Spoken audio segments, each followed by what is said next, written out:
इस वीडियो में आप जानोगे किस तरह अपनी करंट जॉब के साथ 6 एसिड के द्वारा अपनी इनकम को ग्रो कर सकते हो। सबसे जरूरी बात, इन एसिड को क्रिएट करने में कितना समय लगेगा और कितने पैसों से आप स्टार्ट कर सकते हो, इन सभी चीजों को बिल्कुल आसान भाषा में समझाने की कोशिश करूंगा। दोस्तों, हर किसी को मल्टीपल एसिड क्रिएट करना आज के टाइम पर बहुत ही ज्यादा इम्पोर्टेंट हो गया है। Day by day AI technology लगातार बढ़ती जा रही है। ऐसा काम जिसको करने में एक टीम को 10 दिन का समय लगता था, अब उस काम को मिनटों में किया जा सकता है with the help of AI technology and machine learning. For example, पहले एक ग्राफिक इमेज को बनाने या वेबसाइट पर कंटेंट लिखने के लिए कई दिन लगते थे। कैसा कलर फॉन्ट होना चाहिए, फोटोशॉप में मैन्युअली ग्राफिक्स को क्रिएट करना पड़ता था, या फिर अगर वेबसाइट पर कंटेंट लिखना है तो हमें खुद से सीखना पड़ता था, तब जाकर के हम आर्टिकल लिख पाते थे। बट आज के टाइम पर ऐसा बिल्कुल भी नहीं है। बहुत सारी एआई वेबसाइट मार्केट में आ गई हैं, वहां पर जाओ, प्रॉम्प्ट टाइप करो, then you will see boom. अब इसकी वजह से मार्केट में बहुत सारे लोगों की नौकरियां जा चुकी है और आगे भी लोगों की नौकरियां जा रही हैं। बहुत से सेक्टर में एआई इंटर कर रहा है। इसीलिए दोस्तों, आज इस वीडियो में मैं आपको बताने वाला हूं कैसे आप अपने लिए मल्टीपल एसिड्स क्रिएट कर सकते हो। यह वीडियो स्टूडेंट्स और नौकरी करने वालों के लिए बहुत ही ज्यादा इंपॉर्टेंट है। आज के टाइम पर हमें यह बात समझ लेना चाहिए कि एक ही इनकम सोर्स या फिर कहें तो सिंगल इनकम सोर्स पर डिपेंड होना सबसे बड़ी मूर्खता है। इंसान तब तक अमीर या फाइनेंशियली फ्री नहीं हो सकता जब तक उसके पास इनकम के 2 या 3 सोर्सेस ना हो। दोस्तों, आपने famous book rich dad poor dad के बारे में तो जरूर सुना होगा। इस बुक के ऑथर रॉबर्ट टी कियोसाकी कहते हैं उनके 2 डैड हैं, पुअर डैड और रिच डैड। दोनों डैड की सोच में बहुत बड़ा अंतर था। जो एक डैड को गरीब बनाती थी और दूसरे डैड को अमीर बनाती थी। पुअर डैड इसलिए गरीब थे क्योंकि वह हमेशा अपने सैलरी को बढ़ाने पर फोकस करते थे, जबकि वहीं दूसरी तरफ रिच डैड हमेशा अपने एसेट्स बिल्डिंग पर ध्यान देते थे। रॉबर्ट ने अपनी लाइफ में हमेशा एसेट्स बनाने पर, मल्टीपल सोर्सेस ऑफ इनकम बढ़ाने पर फोकस किया, जिसकी वजह से आज की डेट में उनके पास $108 मिलियन का नेटवर्थ है। Now assets number 1, business. अब मैं आपको कोई ऐसा बिजनेस नहीं बताने वाला हूं जिसमें आपको लाखों या करोड़ों रुपए का इन्वेस्टमेंट चाहिए। ध्यान से सुनिए। फॉर एग्जाम्पल, मोनिका नाम की एक लड़की है जो एक कंपनी में ग्राफिक डिजाइनर प्रोफाइल पर वर्क करती है और उसकी करंट सैलरी 25,000 रुपया पर मंथ है। किसी रीजन से मोनिका को जॉब से रिप्लेस कर दिया गया तो वह अब तुरंत बेरोजगार हो गई। अब उसके पास इतने पैसे नहीं इकट्ठा हो पाएंगे कि वह अपने लिए बिल पे कर सके, वह लोन पे कर सके, इलेक्ट्रिक बिल को पे कर सके, या फिर वह अपने लाइफ में सरवाइव कर सके। लोग सोचते हैं कि बिजनेस करना सबसे ज्यादा रिस्की होता है, परंतु आपको यह नहीं लगता एक ही इनकम पर डिपेंड होना उससे ज्यादा रिस्की लगता है? आप महीने के 15 से 20,000 रुपया कमाने के लिए पूरा दिन काम करते हैं, तब जाकर के आपको शायद इतना पेमेंट मिलता है, और आपको वह काम ऑफिस में करना पड़ता है जो शायद आपको पसंद भी ना हो। अब 15 से 20,000 रुपया तो आप छोटे से छोटे बिजनेस से भी अर्निंग कर सकते हो। अब यहाँ पर बिजनेस का मेरा मतलब पुराने तरीके से बिजनेस करने में नहीं, क्योंकि पुराने तरीके से बिजनेस करने में आपको ज्यादा मैन पावर और बड़े बड़े स्टोर चाहिए होते थे, लेकिन आज के बिजनेस में आपको सिर्फ और सिर्फ इंटरनेट की जरूरत है। बिजनेस में तो आपको प्रॉफिट जरूर होता है और बिजनेस करके आप अपने लिए बहुत सारे पैसे बचा सकते हो, क्योंकि बिजनेस करने से आपको जीएसटी रिबेट में मिलता है।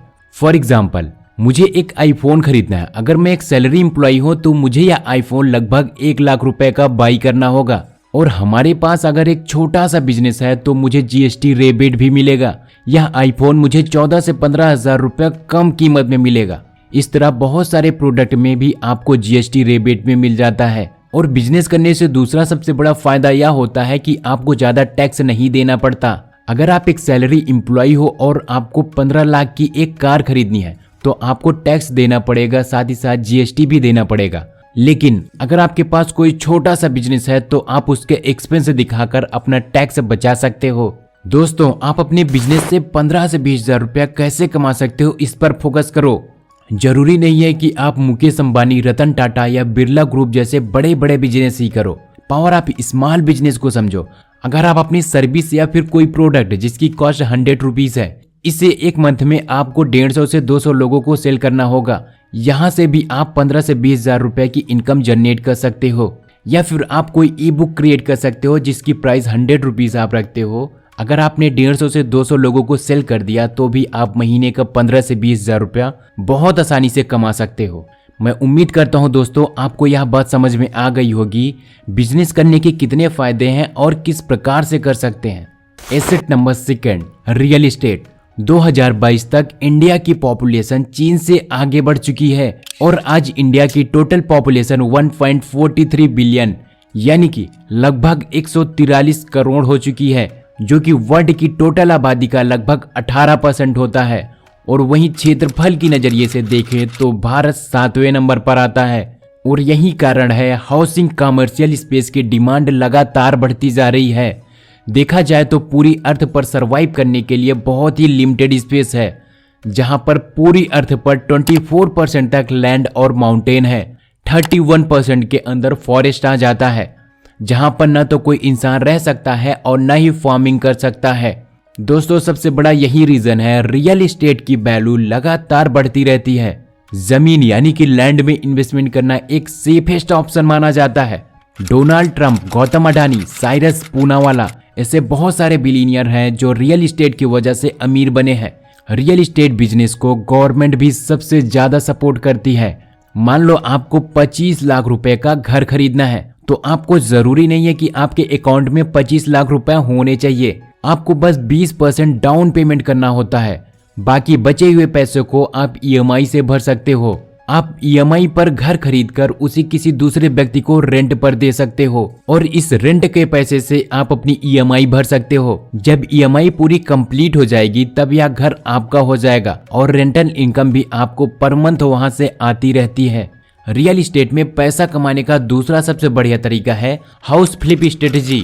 मान लो आपके शहर में या गांव में कोई ऐसा घर है जिसे कोई खरीदना ही नहीं चाहता क्योंकि उस घर की हालत बहुत खराब है और उस घर के आसपास ही कूड़े का ढेर जमा होता है जहां से बहुत सी गंदी स्मेल आती है। तो आप क्या कर सकते हो, उस घर को बहुत ही जल्द चीपेस्ट प्राइस में खरीद सकते हो।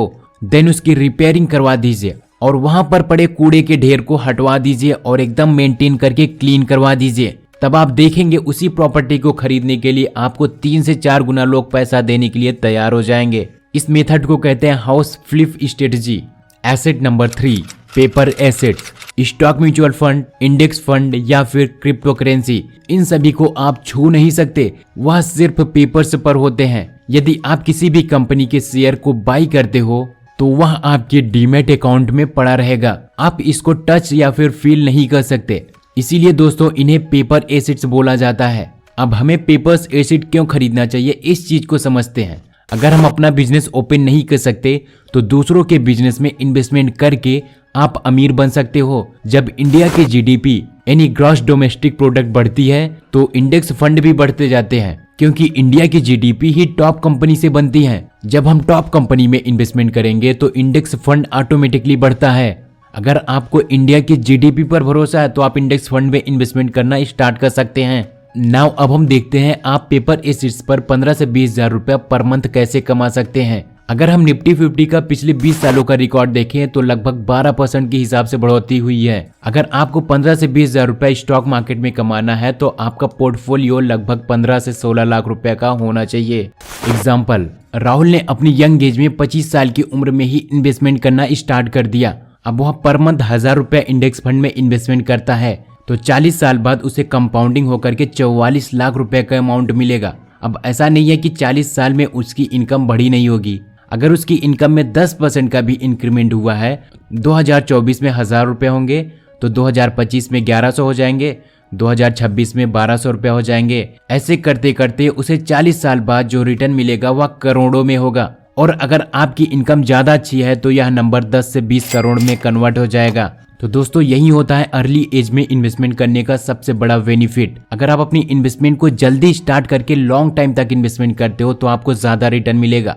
Asset number 4, car and equipments. Rich dad poor dad के ऑथर रॉबर्ट कियोसाकी कहते हैं कि अगर आपको अमीर बनना है तो एसिड और लायबिलिटीज के बीच में फर्क समझना होगा। वह कहते हैं ऐसी चीजें जो हमारे जेब में पैसा ला रही हैं वे हमारे लिए एसिड का काम करती हैं, और ऐसी चीजें जो हमारे जेब से पैसा निकाल रही हैं वो हमारे लिए लायबिलिटीज का काम करती हैं। फॉर एग्जाम्पल, मैं पर्सनल यूज के लिए अगर कोई कार खरीदता हूँ तो उसके बहुत सारे खर्चे होते हैं, जैसे डीजल की कॉस्ट, मेंटेनेंस चार्जेस, इंश्योरेंस की कॉस्ट मुझे अपनी जेब से ही भरने पड़ेंगे और मेरा पैसा धीरे धीरे करके खत्म हो जाएगा। लेकिन अगर यही कार खरीद करके मैं ट्रैवल एजेंसी वाले को दे दूं तो ये जितने खर्चे हैं वो सारे खर्चे हमारे रुक जाएंगे और पर मंथ हमारे पास एक्स्ट्रा पैसे आने लग जाएंगे।